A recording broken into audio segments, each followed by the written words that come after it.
Hello friends, आपका स्वागत है मेरे किचन में। आज मैं आपके लिए लेके आई हूँ अंडा करी की एकदम आसान रेसिपी। इस वीडियो में हम देखेंगे कि एकदम ढाबे जैसा, रेस्टोरेंट जैसा अंडा करी हम घर पे कैसे बना सकते हैं, वो भी बेसिक चीज़ों के साथ। तो चलिए इसे बनाते हैं। अगर वीडियो पसंद आता है तो इसे लाइक और मेरे चैनल को सब्सक्राइब करना बिल्कुल ना भूलिए। तो चलिए इस मज़ेदार सी रेसिपी को शुरू करते हैं।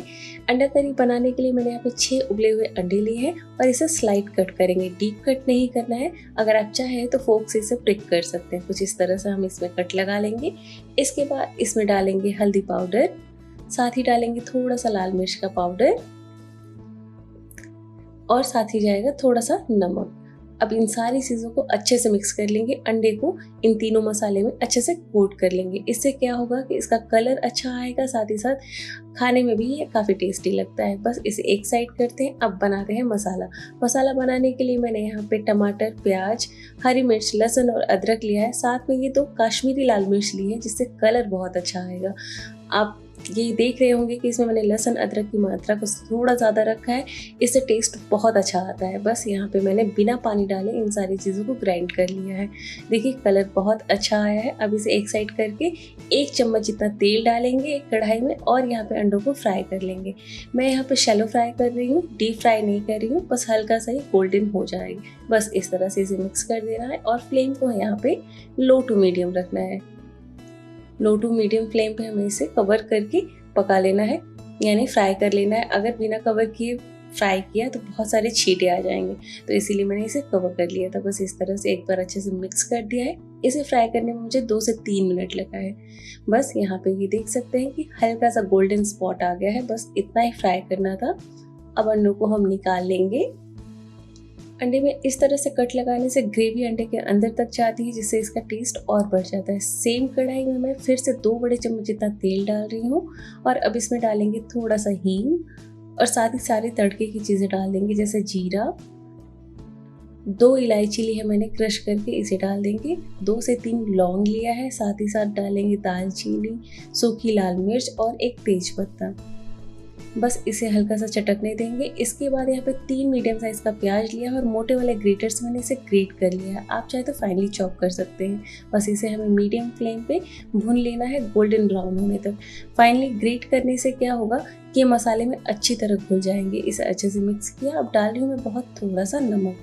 इससे क्या होता है कि प्याज में एक अच्छी सी नमी आती है, जिससे ब्राउन जल्दी होता है और प्याज गलने में नमक हेल्प देता है। इसे अच्छे से मिक्स करके भून लेना है।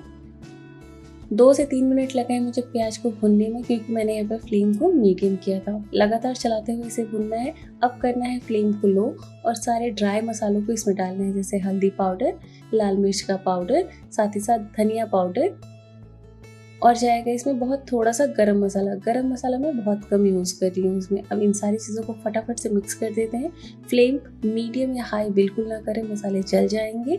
बस हमें इसे अच्छे से मिक्स कर लेना है। इसके बाद जो पेस्ट बना के रखा है उसे डाल देना है।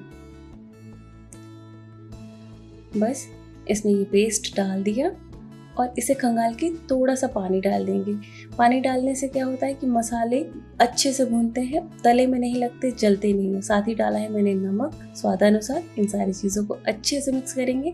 मैंने अभी तक कोई भी फूड कलर नहीं डाला है, काश्मीरी लाल मिर्च पाउडर भी नहीं डाला है, फिर भी इसका कलर अभी तक बहुत अच्छा आ रहा है, एकदम ढाबे जैसा आ रहा है। बस हमें इसे 5 मिनट तक लो टू मीडियम फ्लेम पे भूनना है, बीच बीच में चलाना है। 5 मिनट के बाद देखते हैं तो जो मसाले में पानी था वो अच्छे से एब्जॉर्ब हो गया है, सूख गया है और थोड़ा मसाला भी भून गया है। अब यहाँ पे हम डाल देंगे बहुत थोड़ा सा 1/4 टीस्पून जितना बेसन। बस ध्यान रखना है कि बेसन की क्वांटिटी ज़्यादा नहीं होनी चाहिए। बस हमें इसे अच्छे से मिक्स कर देना है और यहाँ पे मैं डालूंगी साथ ही साथ बहुत थोड़ा सा पानी, जिससे बेसन तले में चिपके नहीं, क्योंकि बेसन बहुत जल्दी तले में चिपकता है। अब बस हमें इसे अच्छे से मिक्स कर देना है और लो टू मीडियम फ्लेम पे हमें इसे भून लेना है। इसे भूनने में अब 2 से 3 मिनट का टाइम लगेगा और बीच बीच में इसे चलाते रहना है। बस इसे कवर कर दिया। 2 से 3 मिनट के बाद देखते हैं तो मसाला हमारा बहुत अच्छी तरह से भुन गया है, तेल भी सेपरेट हो गया है। अब यहाँ पे मैं डाल रही हूँ पानी। टोटल मैं 1.5 ग्लास पानी डाल रही हूँ। अगर आप थोड़ा ज़्यादा ग्रेवी चाहते हैं तो 2 ग्लास तक पानी पे इसमें आराम से डाल सकते हैं और इसे अब अच्छे से मिक्स कर देंगे। बेसन डालने से जो ग्रेवी है काफ़ी रिच होती है, थोड़ी सी क्रीमी होती है और ग्रेवी थिक भी होती है। एकदम ढाबे जैसा, रेस्टोरेंट जैसा ये बनता है। इसमें से तेजपत्ता, दालचीनी, सारी चीज़ें निकाल लेंगे और बस यहाँ पे फ्राई किए हुए अंडे डाल देंगे। बॉईल लाने की कोई ज़रूरत नहीं है, बस इसे डालने के बाद कवर कर देंगे। मीडियम फ्लेम पे 5 मिनट तक पकाएंगे और बीच बीच में चेक करते रहेंगे। 5 मिनट के बाद चेक करते हैं तो अंडा करी हमारी तैयार है। देखने में तो बहुत डिलीशियस लग रही है, कलर बहुत अच्छा आया है, ऊपर तक तेल आ गया है। बस हमें इसे अच्छे से मिक्स कर लेना है और ये देखिए काफ़ी थिक, क्रीमी, रिच ग्रेवी बनी हुई है। ना हमने इसमें दही डाला है, ना कोई फूड कलर डाला है, फिर भी एकदम रेस्टोरेंट जैसा, ढाबे जैसा इसका लुक आया है। तो ये अंडा करी तैयार है। फ्लेम ऑफ करते हैं और इसे सर्व कर लेते हैं। तो ये मज़ेदार अंडे करी की रेसिपी आपने देखी, बनाना कितना आसान है आपने ये भी देखा और बहुत सारी चीज़ें हमें नहीं चाहिए रेस्टोरेंट जैसा, ढाबे जैसा अंडा करी बनाने के लिए। बहुत ही घरेलू चीज़ें, बेसिक सी चीज़ें के साथ हम ये अंडा करी बना सकते हैं। तो आप इस रेसिपी को ज़रूर ट्राई करिएगा और अपना फीडबैक देना बिल्कुल ना भूलिएगा। Stay fit, stay healthy. Thanks for watching my videos.